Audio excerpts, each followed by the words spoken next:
اون چی که مربوط به احکام شرعه، پیغمبر خدا فرمودن کتاب الله و عترتی اهل بیتی.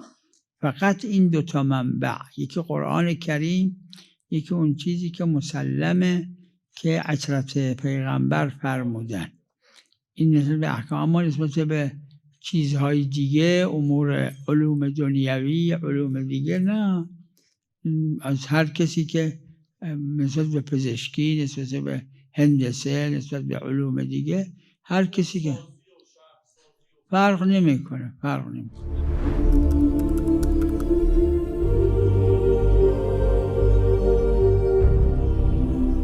نه، اونایی که ثواب براش ذکر کرده، این را علامه مجلسی رضوان الله علیه در بحار به یه مناسبتی، همون جلدای اول بحار دارن این را، که نه، اون علومی است که مربوط به خدای عز و جله، چه عقاید باشه، چه اخلاق باشه، چه احکام باشه، چه اون چیزی که از اهل بیت صادر شده.